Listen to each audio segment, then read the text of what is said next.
Good morning, good afternoon, good evening to all my brothers and sisters out there. I hope you are having a good day. But you already know who it is. It is your boy, Carolina David, about to come at you again with another video at Genesis chapter 41. And we're basically still within Joseph the prophet and his life now, what's going on within his life. But before we get started, you already know what I'm about to ask. Can you please hit the like, hit the share, and hit the subscribe? Hit the bell notification so you can get updated to the content that I put up. And also, follow me on all my social media. Link is going to be in the description. And leave a comment.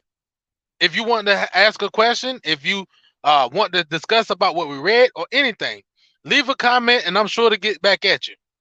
But anyway, let's go ahead and jump into Genesis chapter 41. Let's talk with Carolina David. Let's talk with Carolina David. Let's talk with Carolina David. Let's talk with Carolina David.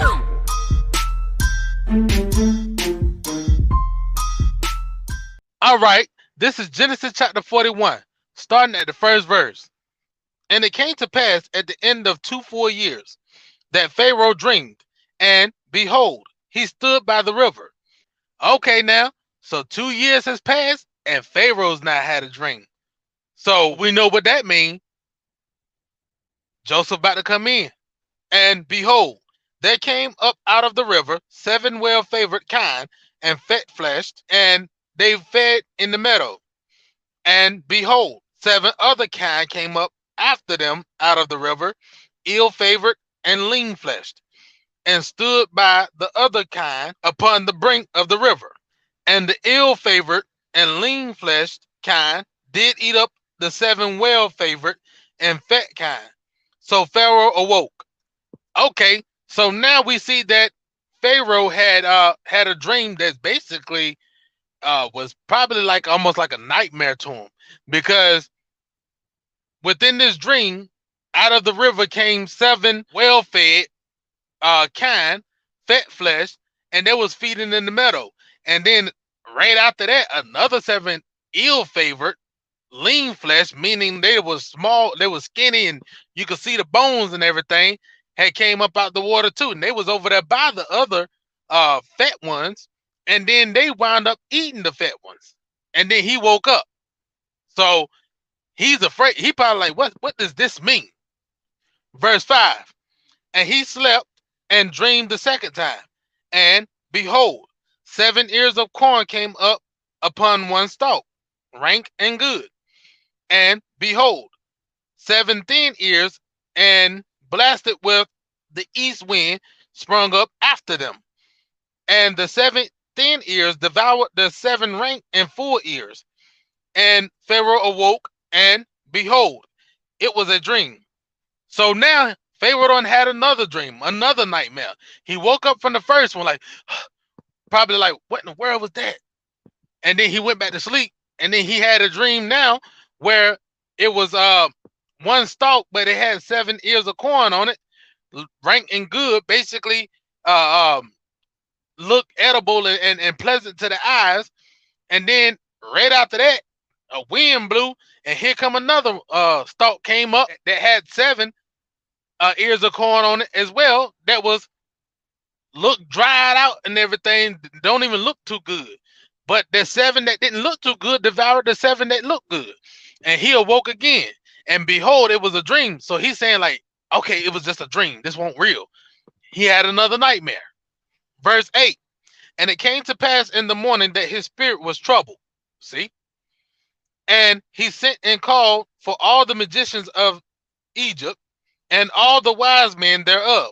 And Pharaoh told them his dream, but there was none that could interpret them unto Pharaoh. See, I told you he was troubled, like it was a nightmare to him, so it had him troubled, had him worried, and he went and gathered all the magicians. Just like today, we got these psychics out here today. We got these tarot card readers out here today, and all palm readers and astrologists and all them people out here. They are the same people that Pharaoh had called upon, the magicians of Egypt. And he had told his dream unto all of them, and they couldn't even interpret what the dream meant. So now let's see what Pharaoh about to do. Then spake the chief butler unto Pharaoh, saying, I do remember my faults this day. Pharaoh was wroth with his servants, so he was angry, and put them in ward in the captain of the guard's house, both me and the chief baker.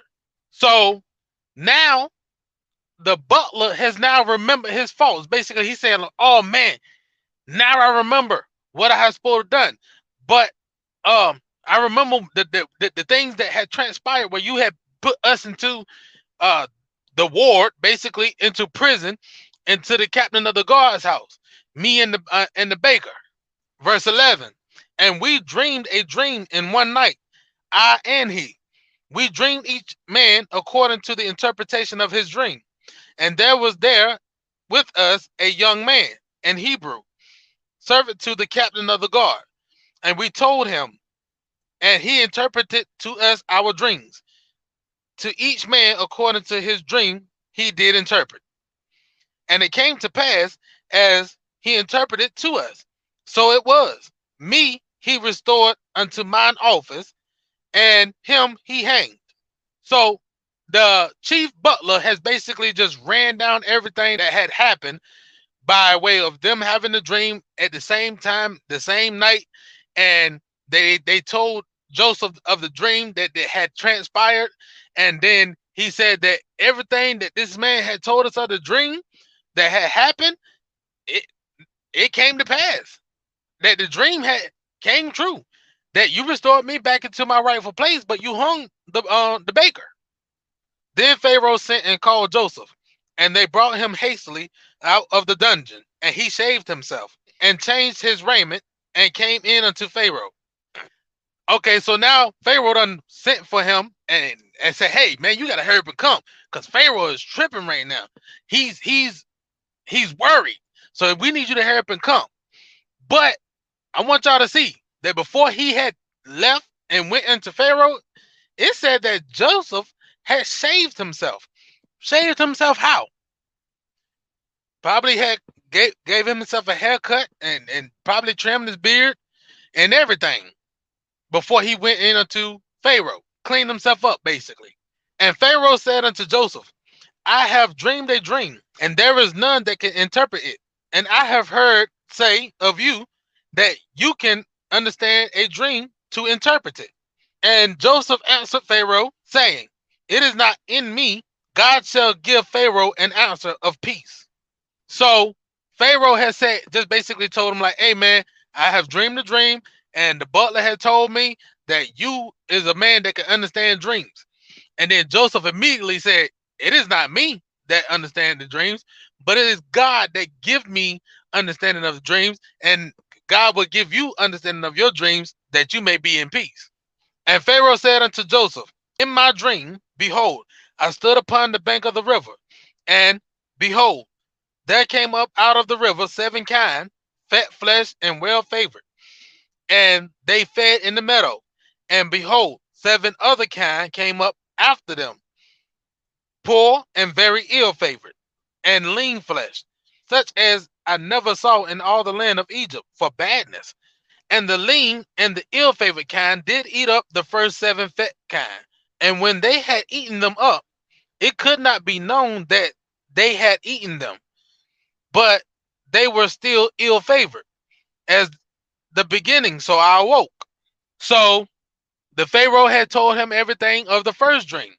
And then he said that after that, the ill favored had ate the fat kind, that you didn't know if they ate them or not, because they still look the same. They still look ill favored and lean, like you could see their bones and everything through their skin.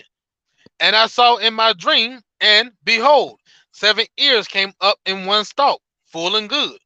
And behold, 7 ears withered, thin, and blasted with the east wind sprung up after them. And the thin ears devoured the 7 good ears. And I told this unto the magicians, but there is none that could declare it unto me. And Joseph said unto Pharaoh, the dream of Pharaoh is one. God have showed Pharaoh what he is about to do. Okay, so now that after he done told him the second and the first dream, how the ill favored and the weak looking corn and everything, how they devoured the seven good ones. He Joseph had just basically told him that the dreams that you have dreamed, both of them are one. Both of them mean the same thing. And this is what God is about to do. Verse 26.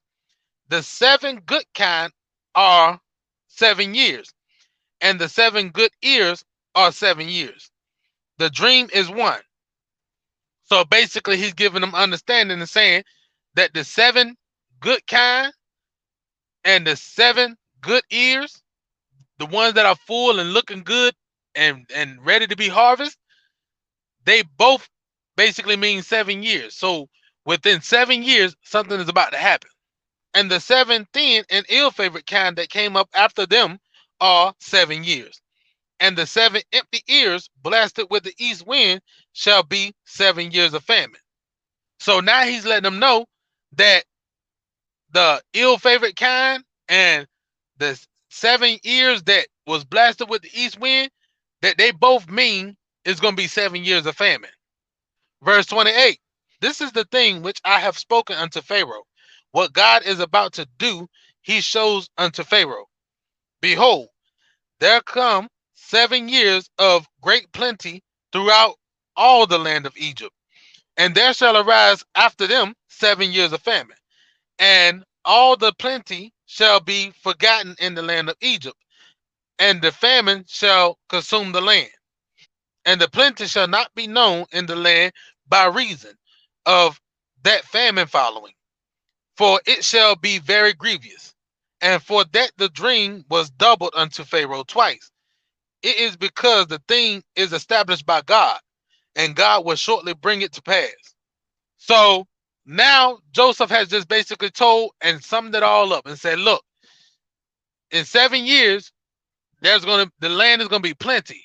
It's gonna be overflowing with food, and I mean it's gonna be great within these first 7 years. But after those 7 years, it's gonna be 7 years of hardship. It's gonna be 7 years of famine.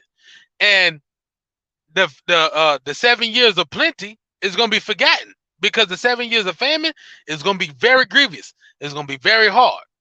And he told Pharaoh, he said, the reason why you have received this dream 2 times is to let you know that this is of God. God is going to allow this to happen for a reason. Verse 33. Now therefore let Pharaoh look out a man discreet and wise, and set him over the land of Egypt. Let Pharaoh do this, and let him appoint officers over the land, and take up the fifth part of the land of Egypt in 7 plenteous years, and let them gather all the food of those good years that come, and lay up corn under the hand of Pharaoh, and let them keep food in the cities.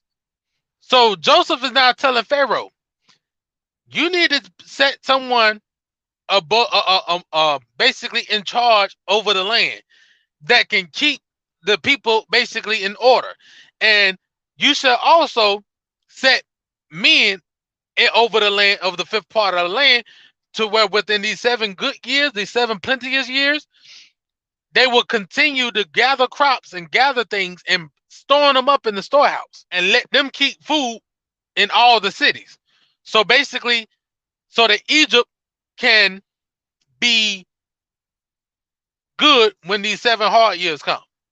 Verse 36. And that food shall be for store to the land against the 7 years of famine, which shall be in the land of Egypt, that the land perish not through the famine. And the thing was good in the eyes of Pharaoh, in the eyes of all his servants. And Pharaoh said unto his servants, can we find such a one as this is, a man in whom the Spirit of God is? So after he told him everything, and basically saying like, you're gonna store this food up and stuff, so that when these 7 hard years come, that you will not perish, but you still will be good. That Pharaoh said, hey, this is a good plan. I'm liking this. And then all the people of the house and the servants of Pharaoh said, This is a good plan. We need to keep to this. And then Pharaoh had asked, well, is there a man that we could find in whom is righteous and the Spirit of God is with him? Joseph is. And Pharaoh said unto Joseph, for as much as God has showed you all this, there is none so discreet and wise as you are. You shall be over my house, and according unto your words shall all my people be ruled. Only in the throne will I be greater than you. Woo! Do you see the favor of God? How the enemy tried to set Joseph up, tried to destroy Joseph, tried to make him fall, make him stumble and sleep with the wife of Pharaoh to where he was in prison for 2 years. And something had happened to where the Pharaoh had got mad with the captain of the butler and the captain of the baker. And when they went into prison, that he was able to tell them of their dream and everything had happened. And then here comes Pharaoh 2 years later, having a dream that no magician, just like these psychics today, just like these astrologers, these tarot card readers, these palm readers, and all of them, these magicians that Pharaoh had called upon could not tell them nothing, could not tell him nothing about the dream because they had no understanding. They wasn't wise enough like Joseph was because God was with Joseph. God had gave him all understanding.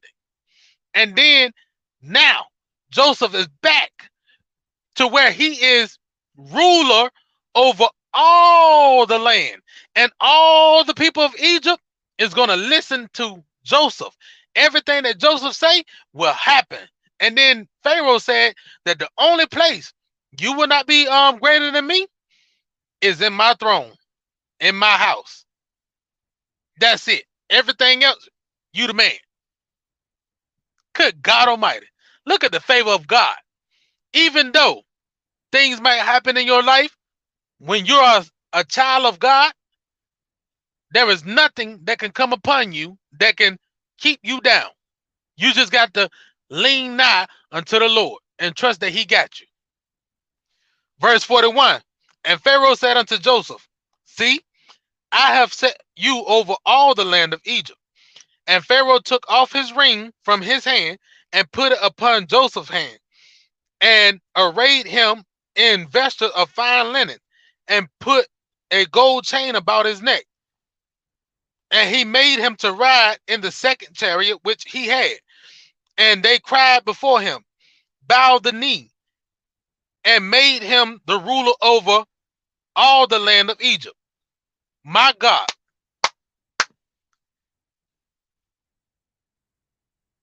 Pharaoh has just basically made Joseph a king. He's not the king, but he's a king, to where he's a ruler over the land, but Pharaoh's just above him. You know what that remind me of? That remind me of God and Jesus, where in the word of God, Jesus said that all power of heaven and earth would be bestowed upon him.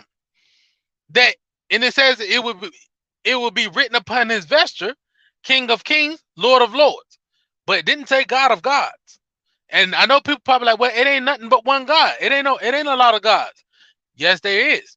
Because if you look at Psalms 82:6, it says, I say unto you that you are all gods because you're children of the Most High God. And now it's gods with a little g, but there are other gods out here. That's why even I believe it's in Joseph. I believe it's in I can't get the book in my head right now, but it says, choose ye this day which God you shall serve. As for me and my house, we're going to serve the Lord.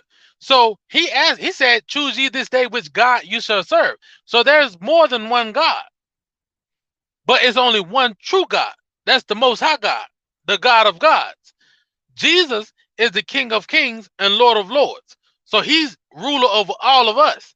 over man, and even even of the heavenly angels, but he's not ruler over God.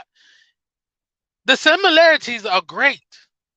How Joseph was made ruler over everything of the land, every man, every woman, every cattle, every city of Egypt, but he was just not ruler over Pharaoh. Just like how Jesus is the ruler over everything, every man, every animal, every beast, every angel, but he's just not ruler over God. Same thing, man. It's the similarities. And Pharaoh said unto Joseph, I am Pharaoh, and without you shall no man lift up his hand or foot in all the land of Egypt. And Pharaoh called Joseph's name Zaphnath Paneah, and he gave him to wife Asenath, the daughter of Potiphar, priest of On. And Joseph went out over all the land of Egypt. I mean, just look at it, y'all. Pharaoh had even told him that I am Pharaoh, that without you, that no man shall lift his hand or foot. So basically saying no man could do anything unless it be ran by you first. Just like no man can do anything on earth unless it be ran by Jesus first. But anyway, Pharaoh had set Joseph up marvelously. Well, no, I ain't gonna say Pharaoh. God has set Joseph up marvelously. The reason why? Because he gave him a ring, put gold about his neck. He rode in the second chariot. He even gave uh Joseph to wife Asenath, the daughter of Potiphar, the priest of On. I mean, he's just living life, man, like lavishly because God's favor is with him. And Joseph was 30 years old when he stood before Pharaoh, king of Egypt. And Joseph went out from the presence of Pharaoh and went throughout all the land of Egypt. And in 7 plenteous years, the earth brought forth by handfuls. And he gathered up all the food of the 7 years, which were in the land of Egypt, and laid up food in the cities, and the food of the field, which was round about every city, laid he up in the same. So right now, it's just basically telling you that within the 7 plenteous years, that Joseph had basically went around all the land of Egypt, all the cities of Egypt, and it wasn't just him out there working and gathering. It was the people that he had, was set up over. He had them gathering and laying it up and storing it up for, this famine that's coming. Verse 49. And Joseph gathered corn as the sand of the sea, very much until he left numbering, for it was without number. Good God Almighty. And unto Joseph were born 2 sons before the years of famine came, which Asenath, the daughter of Potiphar, priest of On, bare unto him.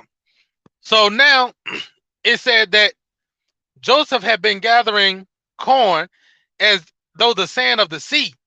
Like it was a number that cannot be numbered. So it said until he was left numbering. Like meaning that he could not number all the corn that he had gathered. It was as though the sands of the sea. Can't no man number the sand of the sea. That's a number that cannot be numbered. Only God can number it. And then it said that uh that he had 2 sons that was being buried unto him before the years of famine. Verse 51. And Joseph called the name of the firstborn Manasseh, for God, said he, have made me forget all my toil and all my father's house. And the name of the second called he Ephraim, for God has caused me to be fruitful in the land of my affliction. So he named his children as basically a remembrance type thing, to where the first child was named Manasseh because it said that God had made him forget all of his toils that had came about him of his father's land. So basically saying all of that is done and over with. I'm a ruler. I'm living great now. My life is good. And then he named his second child Ephraim.